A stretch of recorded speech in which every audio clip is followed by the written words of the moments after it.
Hello everyone, welcome to study capital.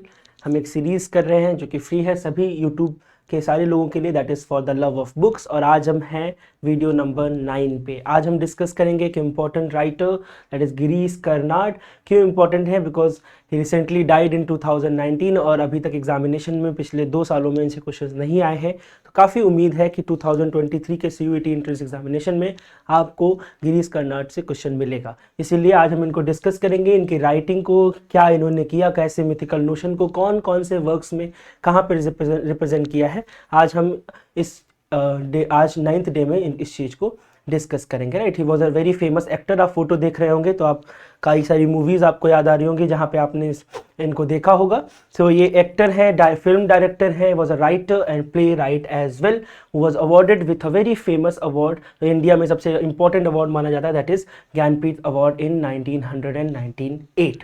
Right, he basically started writing in 1960। तो आप इनका जब एज ए प्ले राइट देखोगे तो इनका राइज देखोगे in 1960 with coming of age of modern Indian playwright in Kannada. He write basically is writing in Kannada language, Kannada language में लिखा है इन्होंने, और बाद में इन्होंने क्या किया है, ट्रांसलेट किया है अपने वर्क्स को इंग्लिश में। ऑलमोस्ट सारे वर्क्स खुद ही इन्होंने क्या किए हैं, इंग्लिश में ट्रांसलेट किए हैं। So he was working in Kannada literature. Similarly as Badal Sarkar, he was working in Bengali. आपने बादल सरकार का नाम थर्ड थिएटर के नाम से सुना होगा।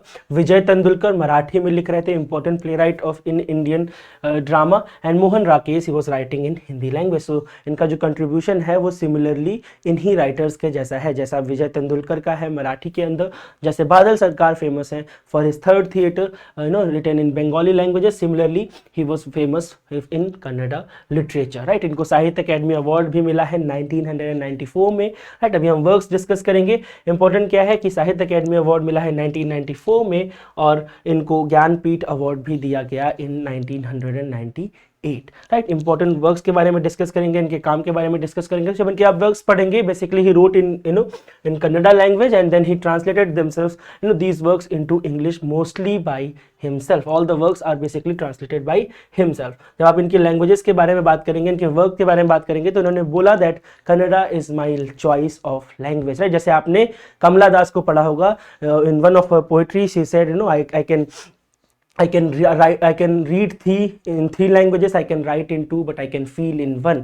Similarly, Girish Karnad, he said that Kannada is basically my language of choice. जब आप कन्नड़ की राइटिंग पढ़ेंगे तो आपको पता चलेगा इन्होंने जब वर्क्स लिखना शुरू किया तो उस टाइम पे लिखना शुरू किया जब लिटरेचर के अंदर वेस्टर्न इन्फ्लुएंसेस बहुत ज़्यादा बढ़ रहे थे। तो आप इसीलिए देखोगे कि कैसे ये अपने वर्क्स में मिथ्स का यूज करेंगे और फोक टेल्स का यूज करेंगे और उनको इंडियनाइज करने की कोशिश करेंगे। तो जब हम इनके वर्क्स पढ़ेंगे तो आप देखेंगे ये हिस्टोरिकल सिग्निफिकेंस को, मैथोलॉजिकल सोर्सेज को मॉडर्न लिटरेचर के साथ, मॉडर्न थीम्स के साथ क्या करेंगे, मिक्स कर देंगे और उसका एक्जिस्टेंशियल क्राइसिस को दिखाने की कोशिश करेंगे। एक इंपॉर्टेंट थीम है कि ये कैसे मिथ्स को मॉडर्न के साथ कनेक्ट कर देते हैं। बहुत सारे वर्क्स में भी हमको ये थीम देखने को मिलेगा। तो कुछ वर्क्स डिस्कस करते हैं। इनके क्रोनोलॉजी में क्वेश्चन आ सकते हैं, इंपॉर्टेंट वर्क्स कहाँ से लिए गए हैं, ऐसे क्वेश्चन आ सकते हैं। कौन सी थीम्स है, कौन से मिथ के बारे में डिस्कस किया है, ऐसे 3-4 पॉइंट्स बनते हैं जो इनके जो है इनके ड्रामा से पूछे जा सकते हैं। कुछ ड्रामा ऐसे भी हैं जो कहीं ना कहीं किसी ना किसी यूनिवर्सिटी में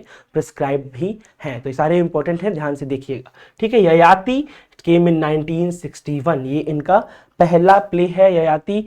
इन्होंने it was written in 1960, it was published in 1961। Awards भी मिले हैं। क्यों फेमस है? Because it is based on one of the episode of Mahabharata. जो एपिक है हमारा महाभारत, उसी के ऊपर ये वर्क जो है उसी के एक एपिसोड पे क्या है, बेस्ड है। यहाँ पे ययाति कौन है? ये one of the ancestors of the Pandavas. Right, आप महाभारत पढ़ते होंगे तो आपको पांडवर्स के बारे में पता होगा।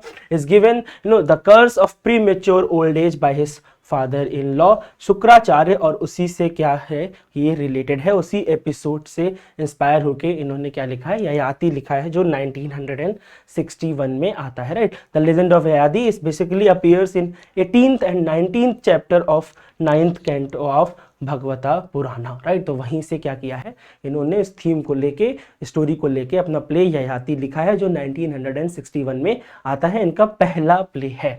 राइट, एक और चीज इंपॉर्टेंट है जो आजकल एग्जामिनेशन में कुछ क्वेश्चंस आते हैं जो बिल्कुल हवा ही नहीं लगते, राइट, कि कहाँ से आ गया ये क्वेश्चन, कोई आइडिया ही नहीं है। सिमिलरली वैसा ही एक पॉइंट है that Yayati is also a novel and again mythological novel written by V S. Khandekar, right. याद रखना वी.एस. खांडेकर ने एक नॉवेल लिखी है, मराठी लैंग्वेज नॉवेल है ययाति, और इसको कई सारे अवार्ड्स भी मिले हैं। बेसिकली साहित्य अकेडमी अवार्ड भी मिला है 1960 में, ये याद रखिएगा। इसको इन राइटर को ज्ञानपीठ अवार्ड भी मिला 1974 में। तो Yayati play is written by Girish Karnad, but a mythological novel is written by V.S. Khandekar, for which he was also awarded with Sahitya Academy Award in 1960, right? तो एक important point है जो आपको याद रखना है। 1960 के बाद जो second play हम पढ़ते हैं गिरीश कर्नाड का, that is तुगलक। 1964 में ये प्ले आया था, 13 सीन प्ले है। क्यों इंपॉर्टेंट है? आप सब ने मोहम्मद बिन तुगलक का नाम सुना होगा, राइट। उनका 14th सेंचुरी का जो टर्को इंडियन जो रूलर थे उसको उस हिस्ट्री को इन्होंने क्या किया है, यूज किया है और उसको मर्ज कर दिया है with contemporary politics of India of 1960, right. तो जो नेहरू इरा था उसकी एलिगरी को तुगलक के साथ इन्होंने क्या किया, मोहम्मद बिन तुगलक के वर्क के साथ, हिस्ट्री के साथ इन्होंने मैच कर दिया। तो इसके लिए बोला भी जाता है that it is an allegory on the Nehruvian era, that means 1960s of India, 1950s of India, which started with ambitious idealism. जब आप नेहरू एरा के बारे में पढ़ेंगे, right, the idealism that was there in the beginning but it ended with disillusionment. And the Indian politics में क्या scenarios हैं उसको इन्होंने तुगलक के थ्रू एलेग्राइज करने का कोशिश किया है। तो ये भी एक इंपॉर्टेंट पॉइंट है जो इनके सेकंड प्ले तुगलक से आ रहा है। बीच में इन्होंने कुछ माइनर प्लेस भी लिखे हैं पर हम उनको डिस्कस नहीं करेंगे। वैसे ही थर्ड प्ले विच इज हयावादना, ज्यादातर क्वेश्चंस आपको हयावादना से ही मिलते हैं क्योंकि बहुत ज्यादा यूनिवर्सिटीज में प्रिस्क्राइब्ड जो है प्ले ये है। 1971 में आया, जब इंग्लिश में लिखा गया तो उसको हम हॉर्स फेस बोलते हैं, Hayavadana, that means horse face. 1971 Indian Kannada language 2 act play written by Girish Karnad. Plot कहाँ से आ रहा है? ये बहुत फेमस क्वेश्चन है जो एग्जामिनेशन में कई बार पूछा गया है। सो द हयावादना का प्लॉट कहाँ से आ रहा है? इट इज बेस्ड ऑन कथा सरित सागरा and also German writer Thomas Munch retelling of transposed heads, और वहीं से क्या है ये टाइटल आ रहा है, याद रखना। तो एक और हयावादना का टाइटल कहां से आ रहा है, साथ ही साथ इसका twin play which is Nagamandala. जब हम पोस्ट मॉडर्न टेक्स्ट को पढ़ते हैं तो जैसे हमने कुछ दिन पहले फ्रेंच लेफ्टिनेंट वुमेन के बारे में पढ़ा था बाय जॉन फॉल्स, अगर आप वीडियोस देख रहे होंगे तो आपको सीरीज में वो वीडियो मिल जाएगा। वहां पे हमने बात की थी कि कैसे पोस्ट मॉडर्न लिटरेचर में मल्टीपल एंडिंग्स का कॉन्सेप्ट आया था। जॉन फॉल्स के उस वर्क में भी 3 एंडिंग्स दिखाई गई थी, राइटर खुद एज ए कैरेक्टर आ जाता है उस वर्क में।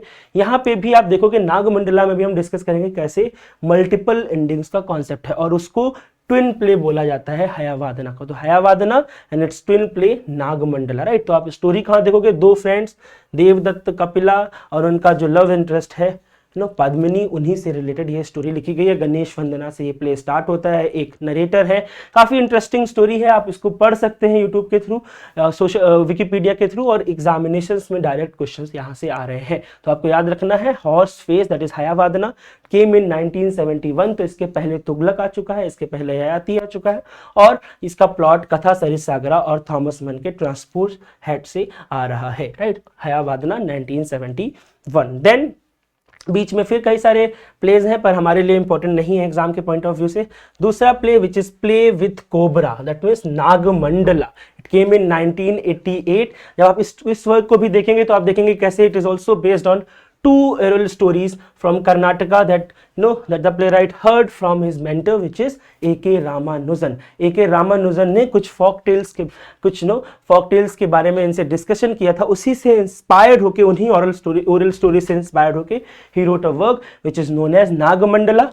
Twin play of Hayavadana came in 1988. Why it's important? Because there is a mention of 2 multiple endings, right. Multiple endings आपको देखने को मिलेंगी और ये एग्जामिनेशंस में आजकल पोस्ट मॉडर्न के लिटरेचर से रिलेटेड बहुत इंपॉर्टेंट आपका टॉपिक है, राइट। तो आप इसको पढ़ सकते हैं, इस वर्क के बारे में, कैसे डिस्क्रिमिनेशन टुवर्ड्स वुमेन, कैसे मैरिज में क्या इश्यूज होते हैं, सारी चीजें, operation and all those things he talked about in his very famous work called Nagamandala. आप जब इसमें देखोगे तो देखोगे how he mocks the idea of chastity and aims at the emancipation and empowerment of women. 1960s, 1970s, this was also the time when feminism came into being in India as well. So he's talking about empowerment of women, he's talking about emancipation, he talks about the discrimination that they face within family, within roles of a woman as a wife and all those things, कि कैसे woman एक relative life को represent करती है, right? Woman as a wife, woman as a daughter, woman as a sister, but what about woman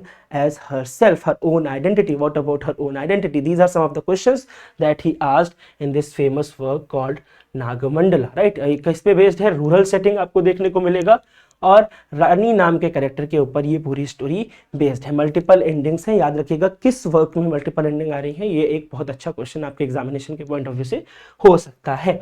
similarly एक और play that is ताले डांडा, जो बीएचयू के सिलेबस में भी प्रिस्क्राइब्ड है, 1990, which means death by beheading. This was the time frame. ये 12th century Karnataka में वापस जाते हैं, जो लिंगायतिज्म मूवमेंट चल रहा था उसके रिफॉर्मेशन से रिलेटेड इस प्ले को लिखा। इसी प्ले के लिए इनको कर्नाटका साहित्य अकेडमी अवार्ड भी मिला 1993 में, और फिर साहित्य academy award in Kannada language भी मिला इन 1994 में। तो ये बहुत इंपॉर्टेंट वर्क है। इसके अंदर मंदिर मंडल कॉन्फ्लिक्ट के बारे में इन्होंने बात की है, लंगता से रिलेटेड बात की है, राइट? कल्याण नाम के एक सिटी के बारे में, उनके किंग के बारे में स्टोरी को पोर्ट्रे किया है। तो इसकी स्टोरी को आप पढ़ सकते हैं, ये आपके एग्जामिनेशन में इंपॉर्टेंट रोल प्ले कर सकता है। भक्ति मूवमेंट, लिंगायतिज्म, मंदिर मंडल कॉन्फ्लिक्ट, हर चीज का डिस्कशन आपको ताली डांडा के अंदर मिलेगा। इसको रक्त कल्याण बोलते हैं जब इसको हिंदी में ट्रांसलेट किया गया, राइट? तो बहुत इंपॉर्टेंट प्ले है बाय गिरीश कर्नाड।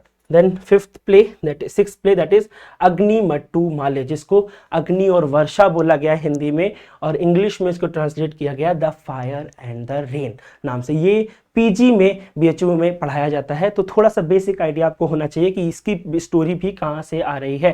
जो आपने रवैया का नाम सुना होगा, परवसु का नाम सुना होगा, सारे ही कनेक्टर्स वन पर्व से आ रहे हैं। तो ये जो स्टोरी है ये भी महाभारत के जो मिथ है, रवैया, परवसु, अरवसु और यायाकरी के, जो वना पुराना में डिस्क्रिप्शन मिलता है आपको महाभारत में, लोमेश नाम के सेज जो है जो उसको नरेट करते हैं, वहीं से इंस्पिरेशन लेके इन्होंने the fire and the rain जो वर्क है वो लिखा है। तो अगेन आपने कई सारे वर्क्स देखे कॉनरेड के द्वारा, जो इन्होंने क्या किया है, गिरीश कर्नाड के द्वारा जो इन्होंने क्या किया है कि सारे मिथ को कन्वर्ट कर दिया है, मॉडर्न डिटेलिंग्स को रिप्रेजेंट करने की कोशिश की है। महाभारत से बहुत सारे वर्क्स लिए हैं। अब आप बताइएगा, एक मॉडर्न राइटर है जिन्होंने महाभारत का रीटेलिंग लिखा है from the point of view of Draupadi. Comment section में बताइएगा कि कौन से ऐसी राइटर हैं जिन्होंने महाभारत का रीटेलिंग लिखा है from the point of view of Draupadi, right? ठीक है, तो आज इतना ही वर्क्स आपको देखना है इन गिरीश कर्नाड। ये इंपॉर्टेंट पॉइंट्स हैं जो आपके एग्जामिनेशंस में पूछे जा सकते हैं। फिर हम एक पोइट्री डिस्कस करेंगे, that is to his mistress going to bed by John Donne. आपने बहुत सारी पोइट्रीज पढ़ी होंगी जॉन डन की, batter my heart, canonization, the flea, कुछ प्रिस्क्राइब्ड हैं अलग अलग यूनिवर्सिटीज में, गुड मॉरो, ऐसे करके बहुत सी पोएम्स आपने पढ़ी होंगी। हमने स्पेसिफिक ये पोएम ली है to his mistress going to bed, क्योंकि पोस्ट कॉलोनियल वर्ल्ड में इसको अलग अलग कैनन के साथ पढ़ा जाता है, राइट? पोस्ट कॉलोनियल रीडिंग्स हम पोएट्री से करते हैं, और जॉन डन की ये पोएम भी उस पॉइंट ऑफ व्यू से बहुत इंपॉर्टेंट है। जब आप मेटाफिजिकल पोएट्रीज को पढ़ते हैं तो आपको पता है कंसीट्स का यूज होता है, फार फ्लश्ड मेटाफर्स का यूज होता है, काफी ऑब्सक्योर राइटिंग होती है, सेक्सुअल इन्फ्लुएंस भी आपको वर्क्स के अंदर देखने को मिलते हैं। तो जब आप ये पोएम पढ़ेंगे तो मेटाफिजिकल पोएट्रीज की कुछ बेसिक कैरेक्टरिस्टिक्स होती हैं, that they are highly intellectualized because all men they are men of letters, they are men of learnings. तो सारे जितने भी आपको मेटाफिजिकल राइटर्स मिलेंगे सब अच्छे खासे इंटेलेक्चुअल लोग हैं, राइट?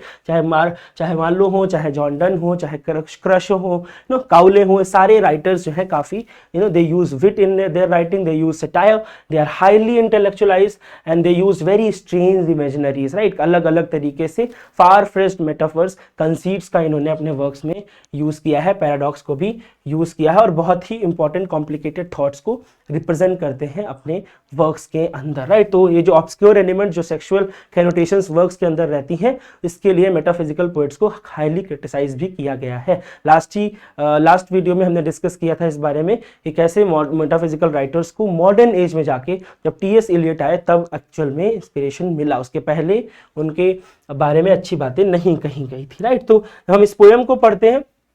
ये पोएम क्यों इंपॉर्टेंट है? बिकॉज एक जब आप देखोगे it's a poem of seduction, बहुत इंपॉर्टेंट लाइन्स हैं, there is and this is very famous in most of the writers were writing in 1700। Sir आप देखोगे there is one lover and he is seducing his counterpart his beloved, और ये एक काफ़ी important theme है जो आपको metaphysical poets की बहुत सारी पोइट्रीज में भी देखने को मिलेगा। तो ये पोएम में आप देखोगे कई सारे ये वर्क्स कब पब्लिश हुआ, ये पोएम 1633 में आई, उसके बाद इनका एक कलेक्शन आया the harmony of the Muses anthology 1654 में आई, वहाँ पे इसको पब्लिश किया गया। It is marked by an energetic bawdy wit, a new expression about sexual desire and experiences, and irreverent new attitude towards authority figures, right. जब इस poem को पढ़ोगे तो आपको ये रेफरेंसेस देखने को मिलेंगे।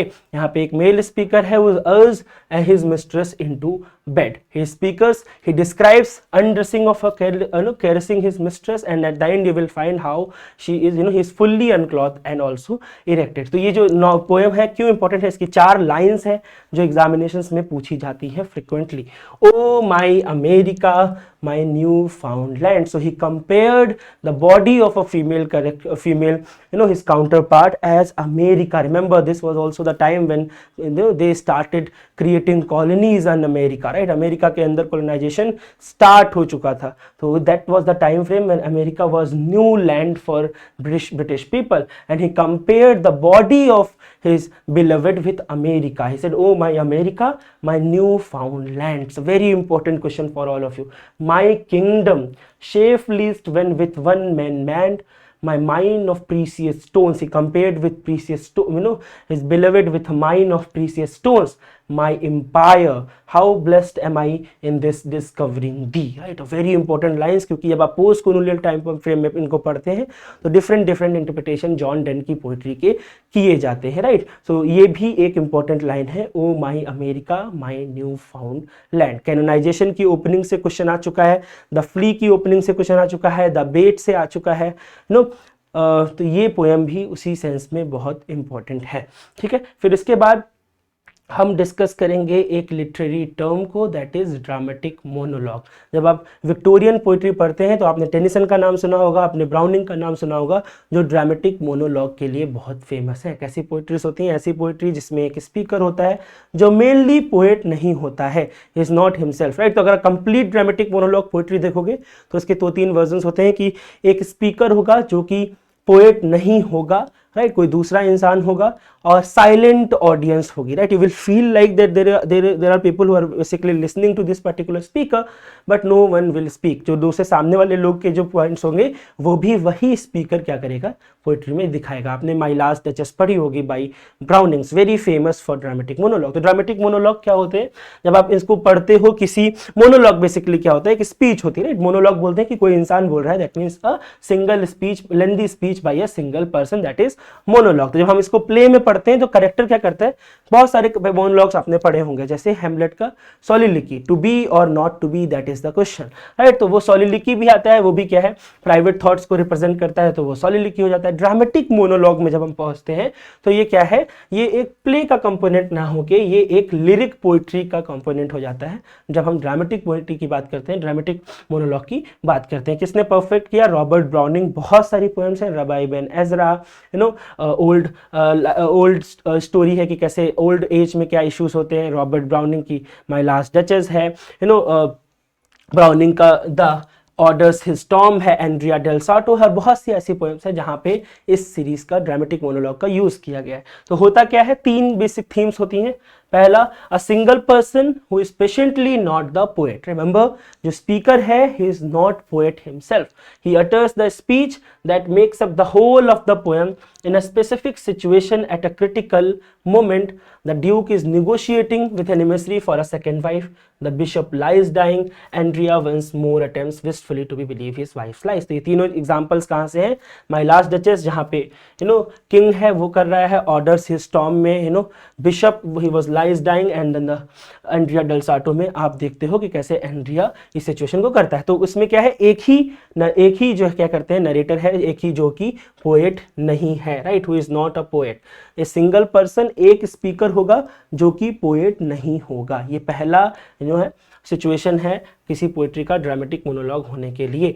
दूसरा चीज, this person he addresses and interacts with one or more other people, तो there will be audience, you will feel like he is interacting with people but again audience will be silent, तो आपको सामने से कोई दूसरा इंसान बोलते हुए नहीं दिखेगा, स्पीकर एक ही होगा but you will feel like that there are people he is interacting with one or more other people, but we know the auditor's presence and what they say and do only from the clues in the discourse of a single speaker. तो जो सामने audience है वो क्या कहना चाहते हैं, उनके thoughts they will also be portrayed by the speaker himself या हरसेल्फ। तो एक ही स्पीकर है और सामने वाले के थॉट्स को भी वही रिप्रेजेंट कर देगा। अगर आपने माय लास्ट डचेस पढ़ी है तो आपको पता होगा कि देयर वाज एन एड्रेसर, राइट, एक एड्रेसर आता है पास वाले किंगडम से और उसके थॉट्स को भी वो खुद ही रिप्रेजेंट कर देता है पोइट्री के अंदर, जो सिंगल स्पीकर होता है।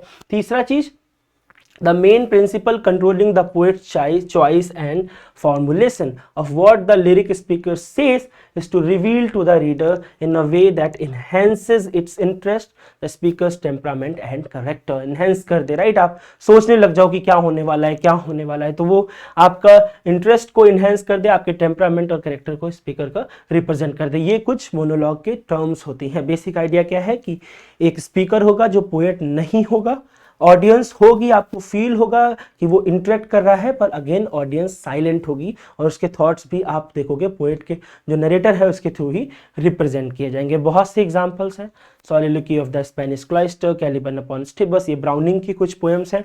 आपने जॉन डन का द कैनोनाइजेशन पढ़ा है, द फ्ली पढ़ा है, ये भी कुछ एग्जाम्पल्स हैं। हालांकि कुछ लैक करते हैं, जो तीन हमने करेक्टरिस्टिक्स पढ़ी, आप पोइट्री देखोगे कुछ ना कुछ उसमें बैक रहता है, जैसे टिंटन एबे by Wordsworth, it is also an example of dramatic monologue spoken by one person to a silent editor, and we all know Dorothy जो सिस्टर है विलियम वर्ड्सवर्थ की, वो साइलेंट स्पीकर हमको उस पोइट्री के अंदर मिलती हैं, राइट। तो टिंटन एबे भी उसका एग्जाम्पल है, कैनोनाइजेशन, द फ्ली, कई सारी poetries by Robert Browning, Tennyson he wrote Ulysses, right, बहुत important, 1842, remember Ulysses was a novel, came in 1922 by James Joyce, but it's a poetry that written by Tennyson in 1842।